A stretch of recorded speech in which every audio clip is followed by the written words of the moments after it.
It was one of those heavily nostalgic days around the middle of March in which one remembers the salted air and freckled skin of a past June day, and the girl soon went off into the woods in a dreamlike state.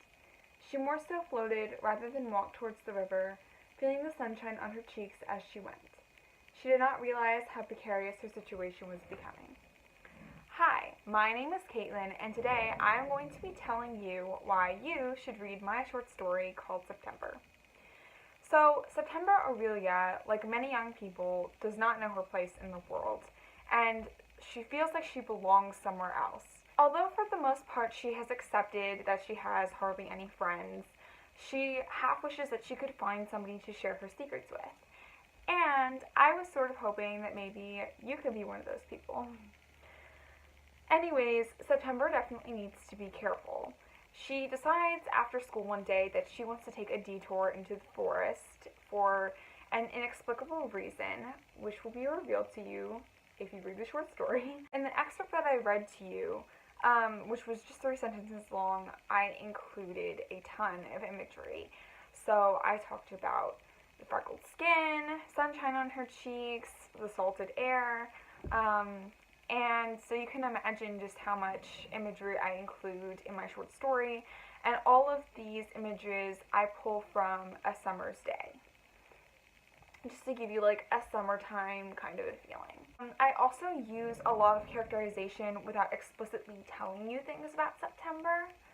So, for example, I said that she floated rather than walked into the forest to give you this like dreamlike sort of concept of September. And like many young children, she is not fully paying attention all the time, and she is very easily distracted. So the reader can definitely pick up some faults in her there. And I also use a lot of personification. For example, I described a river as roaring, and I illustrated September's balancing skills to that of a tightrope walker in a simile. And I also use a ton of alliteration, such as striking spot, glistening gold, and small voice, soft like silk. And here's just another quick example of some imagery that I've used from the book as just an excuse for me to read you something else. When school let out, she was a freed prisoner, skipping happily out the doors with her hands in her pockets. So this gives you, your typical image of a child who has just come out of school and she just is so happy to be out and she can just do what she wants to do now, which includes like going into the forest, but maybe that's why we go to school. I don't know. Protects us from stuff. Okay, so the theme of this book is that one can only find oneself by holding on to wanderlust and exploring the world, and that discovery, curiosity, and exploration are worth more than textbook knowledge, which is my opinion that is going to be expressed in the book.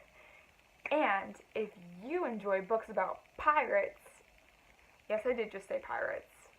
I don't really know anybody who really doesn't like pirates that much, but even if you don't, I still promise you that you will still love September. What will a young girl do when she is faced with pirates? Will she make it across the tortuous, winding river? All of these and more will be answered in my story. Anyways, this story is most definitely going to become my novella, so don't worry if you leave with a lot of questions, because I am going to be writing more.